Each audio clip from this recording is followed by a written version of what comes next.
Hello everyone, आज हम India के मरते हुए एजुकेशन सिस्टम के बारे में बात करने वाले हैं। ऐसा मैं नहीं, ऐसी वर्ल्ड रिपोर्ट्स बोलती हैं, क्योंकि अगर हम पिछले कुछ सालों में देखें तो हमारी एजुकेशन क्वालिटी जो वर्ल्ड में रैंक करती है वो 87th पे है। और अगर वर्ल्ड टॉप 20 की रिपोर्ट देखें तो हम उसमें 101 पे रैंक करते हैं। हमारा पब्लिक एजुकेशन स्कोर 1.3 है, जो कि रियली में बहुत ज़्यादा ख़राब है। और किसी भी देश के एजुकेशन सिस्टम को मतलब कैसे मेजर कर सकते हैं, तो उसके 3 बेसिक मतलब यूनिट्स होती हैं। पहले उसकी लिटरेसी रेट, जो हमारे देश की लिटरेसी रेट 77 to 78 एवरेज है। और फिर टाइम स्पेंड इन स्कूल, मतलब कितने बच्चों ने स्कूल कंप्लीशन किया, कितने बच्चे स्कूल में एडमिट हुए और कितने बच्चों ने एनरोलमेंट स्कूल में मतलब लेने के बाद छोड़ा। और फिर जो लास्ट मेजरमेंट का क्राइटेरिया है वो है कि हम जो इंडियन स्टूडेंट्स हैं वो वर्ल्ड टेस्ट में कैसा परफॉर्म करते हैं, जैसे कि पीसा और टिम्स। अगर लास्ट टाइम जो हमने पीसा टेस्ट दिया था तो उसमें हम 74 कंट्रीज़ में से 73 पे आए थे, और टिम्स दिया था उसमें हम 45 में से 43 रैंक पे आए थे। तो ये सब डाटा देखने के बाद हम समझ सकते हैं कि हमारी एजुकेशन सिस्टम में कैसे डिक्लाइन आया है। और ये मतलब पहले से डिक्लाइन ही बोल सकते हैं, क्योंकि अगर एशियन टाइम में जाएँ तो एजुकेशन क्वालिटी बहुत ज़्यादा थी, क्वांटिटी कम थी, मतलब बहुत लिमिटेड थी पर बहुत ज़्यादा हाई क्वालिटी थी एजुकेशन की। पर ग्रेजुअली समय के साथ साथ अब क्वांटिटी है, मतलब एजुकेशन इंस्टीट्यूशन ज़्यादा हैं, लोग ज़्यादा इनरोल हो रहे हैं, एडमिशन्स ले रहे हैं, बट जो क्वालिटी है वो दिन बर दिन गिरती जा रही है। अगर हम देखें तो पूरे इंडिया में करीब 14 लाख से ज़्यादा स्कूल हैं, प्राइवेट और गवर्नमेंट स्कूल्स को मिला कर, बट उनकी क्वालिटी की बात करें तो वो बहुत कम है, क्योंकि ये स्कूल्स थिंकर्स को प्रोड्यूस नहीं करते, स्किलफुल एम्प्लॉयज़ को प्रोड्यूस नहीं करते। ये करते हैं जो मेमोराइज़ कर सकें और सिर्फ एग्ज़ाम्स दे सकें। और इन दी एंड ऐसे स्टूडेंट्स प्रोड्यूस करते हैं जो सिर्फ कॉम्पिटिटिव एग्ज़ाम देने के लिए बने हों, जिसका भी सक्सेस रेट बहुत ज़्यादा कम है। अगर मैं अपने पर्सनल ओपिनियन की बात करूं कि आज मुझे इस टॉपिक पे बात क्यों करनी पड़ रही है, क्योंकि जैसा हम इतने दिनों से देख रहे हैं करंटली कि कैसे जंतर मंतर पे प्रोटेस्ट हो रही है, कैसे स्टूडेंट्स अपने हक की बात करने के लिए आए हैं और कैसे वो एजुकेशन मिनिस्टर का रिजिग्नेशन मांग रहे हैं। बट ये सब देखने के बाद भी कैसे जो गवर्नमेंट का उनके ऊपर रिएक्शन है वो बहुत ही नेगेटिव है, मारा जा रहा है उनको और उनकी मांगों पे ध्यान नहीं दिया जा रहा। मुझे लगता है कि कोई भी प्रोटेस्ट है उसका कुछ एम होना चाहिए, कुछ मुद्दे होने चाहिए, और फिर वो एक यूनिफॉर्म वे में लीड होनी चाहिए।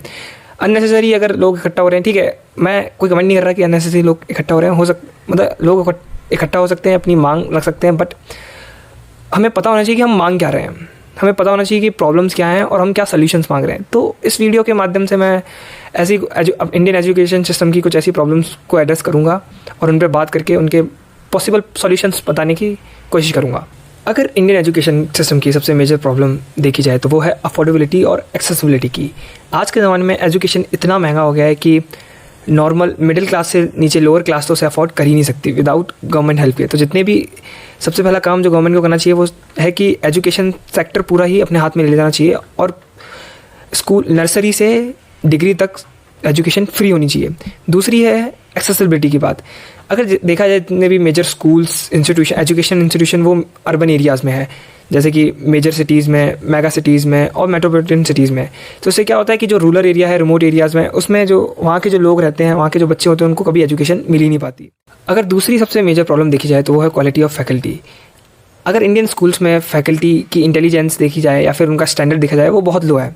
बहुत सारे टीचर्स मतलब प्रतीक होते हैं अनुशासन और सबका, पर वो उन्हीं में रिफ्लेक्ट नहीं होता। आए दिन सोशल मीडियाज़ में हम टीचर्स की केसेस देखते हैं। मैं ये स्टेटमेंट जनरलाइज नहीं कर रहा, बट जो स्टैंडर्ड ऑफ मतलब टीचिंग है वो गिर चुका है। क्योंकि टीचर्स अच्छे नहीं है, तो जो भी अलॉटमेंट है और जितनी भी टीचर्स की अलॉटमेंट होती है वो सरकार को थोड़ी और हार्ड कर देनी चाहिए, और ऐसी कर देनी चाहिए कि वो थिंकर्स प्रोड्यूस करें, उनकी जो वे ऑफ टीचिंग हो वो चेंज हो और उसके स्टैंडर्ड्स बढ़ें, ताकि ये डायरेक्टली प्रॉफिटेबल हो स्टूडेंट्स के लिए।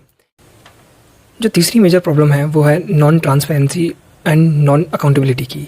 नॉन ट्रांसपेरेंसी से मेरा मतलब है कि हमारे पास कोई भी एक ट्रांसपेरेंट सिस्टम नहीं है, जैसे हम एक नेशनल डैशबोर्ड नहीं है जिससे हम पता कर सकें कि एक स्कूल कैसा परफॉर्म कर रहा है, या कंपैरेटिव स्टडी कर सकें कि स्कूल्स की परफॉर्मेंस क्या है, बच्चों की परफॉर्मेंस क्या है, स्टूडेंट्स की परफॉर्मेंस क्या है या टीचर्स की परफॉर्मेंस कैसी है।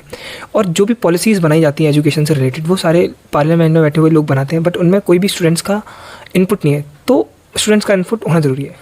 और नॉन अकाउंटेबिलिटी से मेरा मतलब है कि जितने भी कॉम्पिटिटिव पेपर लीक्स, स्कैंडल्स और स्कैम्स होते हैं उनकी कोई अकाउंटेबिलिटी नहीं है गवर्नमेंट की तरफ से, क्योंकि एक बच्चा जो पूरे साल कॉम्पिटिटिव एग्ज़ाम की तैयारी कर रहा है, उसकी मेंटल हेल्थ की बात कौन करेगा, और उसका जितना भी पैसा और जितने भी उसके फाइनेंशियल एसेट्स गए हैं उस पढ़ाई को अफोर्ड करने के लिए, उसके लिए कोई कंपनसेशन ही नहीं है। और तो और पिछले 10 सालों में जितने भी पेपर लीक हुए उनमें कोई कन्विक्ट मिला ही नहीं है, या कल्प्रिट मिला ही नहीं है, मिला भी है तो उसको कोई पनिशमेंट प्रॉपर मिली नहीं है। तो ये इसको फिक्स किया जा सकता है। चौथी मेजर प्रॉब्लम है अल्टरनेटिव्स ऑफ एजुकेशन। अगर देखा जाए कि जब हम लोग छोटे थे तो हमारे लिए सिर्फ एक स्कूल ही जगह थी जहाँ हम पढ़ते थे, बट आज अगर देखा जाए तो एजुकेशन पूरी तरह बदल गया है। पहले बच्चे स्कूल में पढ़ते हैं 4-5 घंटे, फिर 4-5 घंटे कोचिंग्स में जाते हैं, कोचिंग इंस्टीट्यूशंस में जाते हैं, जिसकी वजह से 2 अल्टरनेटिव सिस्टम्स बन गए हैं, पर उन दोनों का ऑब्जेक्टिव सेम है। और इससे जो स्टूडेंट्स की लाइफ है वो बहुत ज़्यादा एक्टिक हो गई है, स्ट्रेसफुल हो गई है। एक तो फिर उनके लिए ऐसा हो गया कि वो एक स्कूल में जा रहे हैं, फिर एक स्कूल से निकल के दूसरे स्कूल में जा रहे हैं, इसमें सोचने का टाइम नहीं मिल रहा। वो सिर्फ जा रहे हैं, पढ़ रहे हैं, रट रहे हैं, आ रहे हैं, एग्ज़ाम लिख रहे हैं, जा रहे हैं, पढ़ रहे हैं। और ऐसा नहीं है कि कोचिंग सेंटर्स होने नहीं चाहिए या कोचिंग हम होने चाहिए, बट ये सब फ्री, मतलब जब आप स्कूलिंग से फ्री हो तब ये हो और तब आप अटेंड कर रहे हैं, ठीक है। इसके अलावा इसमें फाइनेंशियल लॉस भी है, एक स्कूल में भी फीस दे रहे हैं, फिर कोचिंग इंस्टीट्यूशन में भी फीस दे रहे हैं, ऊपर ये मेंटली बहुत ज़्यादा स्ट्रेस क्रिएट करता है। इधर घर का भी, मतलब स्कूल का भी काम करना है, फिर कोचिंग का भी काम करना है, फिर प्रॉपर एक जो सिस्टम कोचिंग इंस्टीट्यूशन ने एक पूरा सिस्टम बना दिया है, और ऊपर से इतना अफोर्ड कर ही नहीं सकता। एक नॉर्मल इंसान तो कोचिंग अफोर्ड कर ही नहीं सकता। इनके पैकेजेस होते हैं बैच के हिसाब से 3 लाख 4 लाख के, और इन दी एंड ये सब लेने के बाद भी आप जब कॉम्पिटिटिव एग्जाम लिखने जा रहे हो तब पेपर लीक हो जाते हैं। और इन दी एंड 5th मेजर प्रॉब्लम जो मुझे लगी अपने एजुकेशन सिस्टम में है वो है problem of lack of proper structure. इससे मेरा मतलब है कि जो भी स्कूल्स हैं उनका कोई स्ट्रक्चर नहीं है कि इतना ये पढ़ाया जाएगा, ये पढ़ना है। करिकुलम है वो भी पूरा आउटडेटेड है। क्या पढ़ना है, क्या नहीं पढ़ना है, क्या इंक्लूड होना चाहिए, क्या इंक्लूड होना नहीं चाहिए, मतलब जो अप्रोच है वो बहुत प्रिमिटिव अप्रोच है। इसके साथ स्कूल हम सिर्फ पढ़ने नहीं जाते, स्कूल हम जाते हैं लर्निंग के लिए। अब ये लर्निंग सिर्फ रीडिंग और राइटिंग नहीं होता, लर्निंग होता है एक स्पोर्ट्स, एक स्किल डेवलप करना। तो इन सब पे स्कूल्स का बहुत कम फोकस रहता है। इसलिए और यही ऐसी छोटे छोटे रीजंस होते हैं, इसलिए हम कहीं भी वर्ल्ड में कहीं परफॉर्म अच्छा कर ही नहीं सकते। हाँ, ऑल्दो हम बहुत अच्छे साइंटिस्ट और इंजीनियरिंग प्रोड्यूस करते हैं, पर उनका फ़ायदा क्या, वो भी देश छोड़ के चले जाते हैं। ये तो कुछ मेजर प्रॉब्लम्स थी एजुकेशन सिस्टम की। अगर हम सॉल्यूशंस की बात करें तो मेरा मानना है कि किसी भी देश के एजुकेशन को बेस्ट बनाने के लिए उस देश के गवर्नमेंट को काम करना पड़ता है। जिससे मेरा मतलब है कि ये जो भी एजुकेशन है वो फुल्ली गवर्नमेंट फंडेड और ऑपरेटेड होनी चाहिए। और तो और इसी के साथ गवर्नमेंट को अवेयरनेस प्रोग्राम चलाने चाहिए रिमोट एरियाज़ में, विलेजेस में। जिससे क्या होगा कि जो भी गांव और उसके रिमोट एरियाज़ के लोग हैं वो मोटिवेटेड होंगे पढ़ने के लिए, और उन्हें एजुकेशन को सबके लिए एक्सेसिबल बनाना पड़ेगा। जैसे मेरा मतलब है कि जितने भी एजुकेशन इंस्टीट्यूशन है वो मेजर सिटीज़ की जगह माइनर सिटीज़ या फिर जो इतनी फेमस सिटीज़ हैं वहाँ इस्टेब्लिश करना पड़ेगा, और इससे एक एम्प्लॉयमेंट भी क्रिएट होगा उस रीजन में। और तो और इससे एनरोलमेंट नंबर भी बढ़ेंगे, और इसके साथ गवर्नमेंट को जो एजुकेशन सिस्टम है उसको पूरा एक स्ट्रक्चर देना पड़ेगा और उसे कनेक्ट करना पड़ेगा रूरल से अर्बन एरियाज़ में, जिससे इंटरलिंक स्टडीज़ होनी चाहिए रूरल और अर्बन एरियाज़ में। और तो और विजिट्स होनी चाहिए स्टूडेंट ऑफ रूरल एरियाज़ और अर्बन एरियाज़ के बीच में। अगर सेकंड मेजर सॉल्यूशन जो मुझे दिखाई देता है, या फिर रिफॉर्म भी कह सकते हैं, वो होना चाहिए कि हमें जो एग्जामिनेशन में रिफॉर्म लेके आना पड़ेगा। अभी जितने भी एग्जामिनेशंस हैं और जितने भी एग्जामिनेशन देश भर में होते हैं, चाहे वो एंट्रेंस एग्जाम हो, स्कूल लेवल एग्जाम हो, वो रिवार्ड करते हैं रिपीटेशन को। जितनी बार आप पढ़ोगे, जितनी बार उस एग्ज़ाम को दोगे, आप क्लियर करोगे। ये एग्ज़ाम, या तो इन एग्ज़ाम्स का पैटर्न चेंज होना चाहिए, या तो एग्ज़ाम को रीडिज़ाइन करके ऐसा बनाना चाहिए कि ये जो स्टूडेंट है उसकी थिंकिंग पे पूरा फोकस करे, और उसकी थिंकिंग प्लस स्किल्स और वो कैसे सोचता है उस बेसिस पे उसको असेस करें और उस बेसिस पे उसको मार्क्स मिले। तीसरा मेजर सॉल्यूशन है कि इंडिया में जो भी कोचिंग कल्चर है उसको डिसमेंटल कर देना चाहिए, क्योंकि ये अनअफोर्डेबल है बहुत सारे स्टूडेंट्स के लिए और बहुत ज़्यादा हेक्टिक है, और ये जो स्टडी की प्रोसेस है उसको बहुत कॉम्प्लिकेट कर देता है। अगर इंडियन स्कूल्स का स्टैंडर्ड बढ़ जाएगा तो उन्हें कोचिंग सेंटर्स की ज़रूरत पड़ेगी नहीं। और तो और जो भी एग्जामिनेशंस को ये टारगेट करते हैं प्लस उसके बैचेस बनाते हैं, प्लस उसको कैसे बेचना है बच्चों को, ये एक पूरा ट्रैप बना देते हैं बच्चों के लिए। तो मेरे हिसाब से जो कोचिंग हब्स हैं उनको डिसमेंटल कर देना चाहिए। और तो और जो एग्जामिनेशंस होती हैं उनको रीडिज़ाइन करके, मतलब रिपीटिशन को ना वैल्यू देके जो रिफ्लेक्शंस है, स्किल्स का रिफ्लेक्शन है, उन पर ज़्यादा फोकस कर देना चाहिए। चौथा मेजर सॉल्यूशन जो मुझे लगता है कि increase the quality of teaching. अब वो कैसे इंक्रीज़ होगा? अगर बहुत सारी कंट्रीज़ का एग्जांपल है, फिनलैंड हो गया, सिंगापुर हो गया, या कोरिया हो गया, जापान हो गया, वहाँ पर जो टीचिंग क्वालिटी है वो बहुत ज़्यादा अच्छी है। तो इसको कैसे इंक्रीज़ कर सकते हैं? हमें नेशनल टीचर एक्सेलेंस मिशन चलाने होंगे, मतलब ऐसे मिशन जो टीचर्स को प्रॉपर ट्रेनिंग दे, उनका प्रोफेशनल डेवलपमेंट करे, और उनको रिसर्च सेंट्रिक बच्चों, मतलब रिसर्च सेंट्रिक बनाएं, और मतलब ऐसे टीचर्स का चयन हो, अलॉटमेंट ऐसे टीचरों की हो जो रिसर्च सेंट्रिक हो, जिन्होंने रिसर्च करी हो और जिनमें लीडरशिप क्वालिटीज़ हों। और तो और इसके साथ रिक्रूटमेंट ऑफ टीचर्स बढ़ा देनी चाहिए, मतलब जितनी भी वैकेंट सीट्स हैं, चाहे वो आंगनवाड़ी में हो, चाहे वो यूनिवर्सिटीज़ में हो, उन सबको फिल कर देना चाहिए। और फिफ्थ मेजर सॉल्यूशन है कि जो भी एजुकेशन है उसको सोसाइटी और रियलिटी से लिंक कर देना चाहिए। जो भी स्कूल में पढ़ाया जा रहा है वो बच्चों को पता होना चाहिए कि ये प्रैक्टिकल लाइफ में कैसे एप्लीकेबल है। और तो और जितने भी ग्रेजुएट हैं उनके लिए इंटर्नशिप, रिसर्च और एंटरप्रेन्योरशिप और कम्युनिटी इंगेजमेंट जैसी सर्विसेज कंपलसरी होनी चाहिए, ताकि वो जब भी उन इंस्टीट्यूशन से निकलें तो वो रियल वर्ल्ड स्किल्स सीख के निकलें।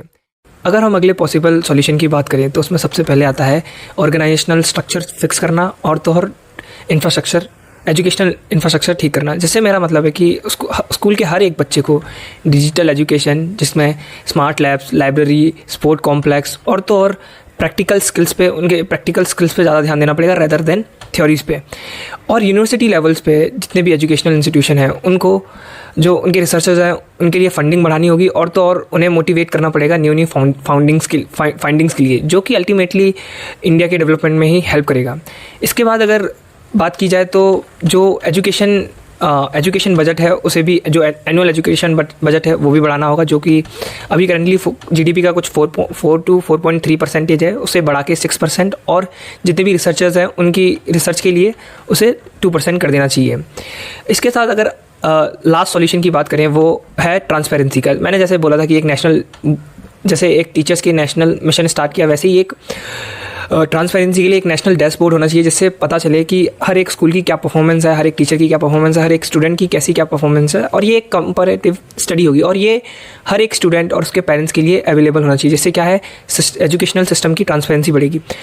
और इन दी एंड अगर जो मेजर सॉल्यूशन है इन सबको लेके वो है कि जो भी एजुकेशनल रिफॉर्म किसी भी पॉलिटिकल पार्टी में इंट्रोड्यूस होते हैं वो उस पॉलिटिकल पार्टी के हटने के बाद हटने नहीं चाहिए। अगर वो पॉलिटिकल पार्टी का टेन्योर खत्म हो गया तो इसका मतलब ये नहीं है कि वो जो भी अच्छे रिफॉर्म्स इंट्रोड्यूस हुए हैं वो भी उसके साथ डिसॉल्व हो।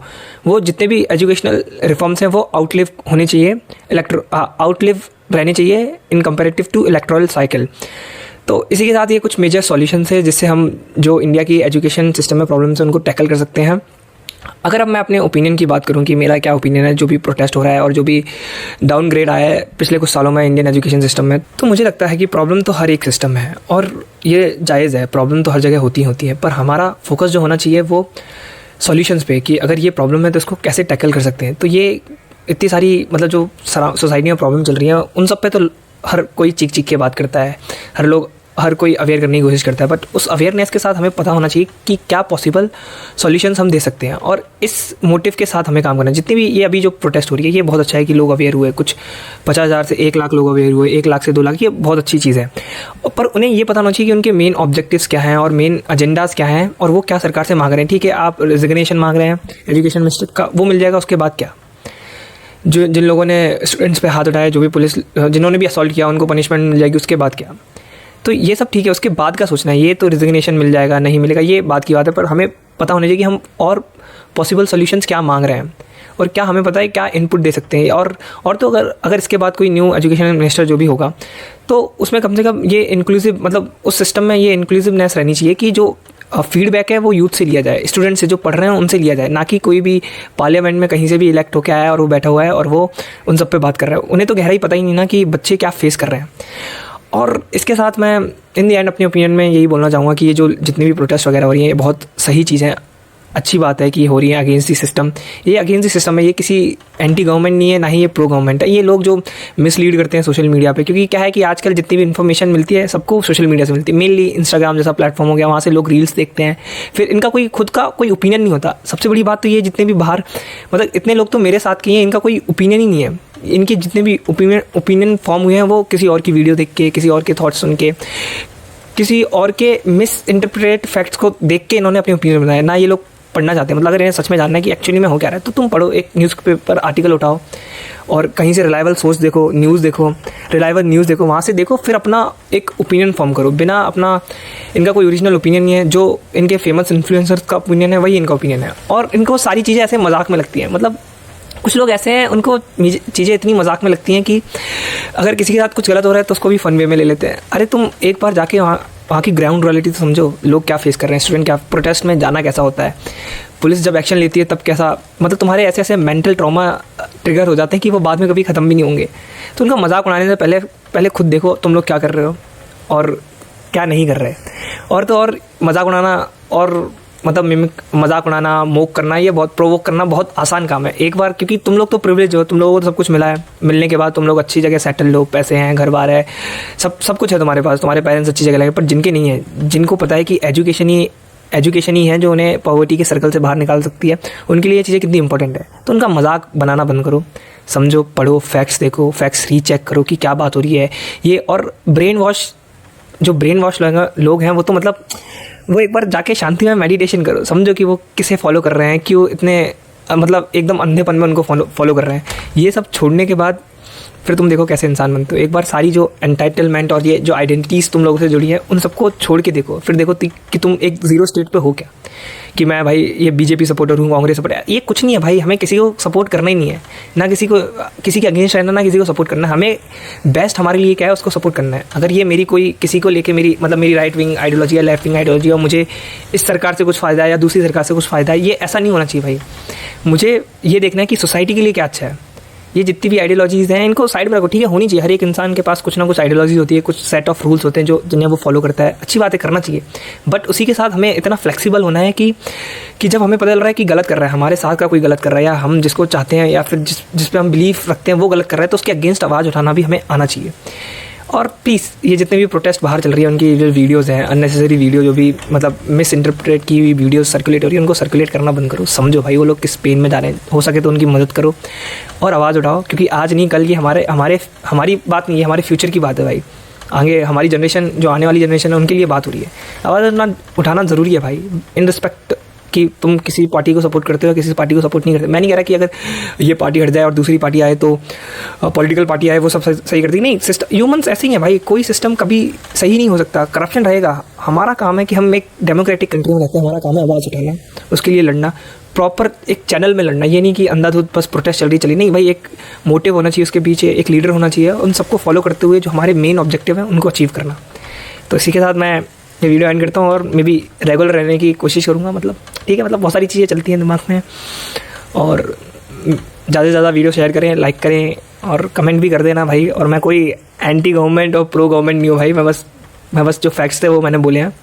और इसी के साथ ठीक है, अरे हटाओ यार।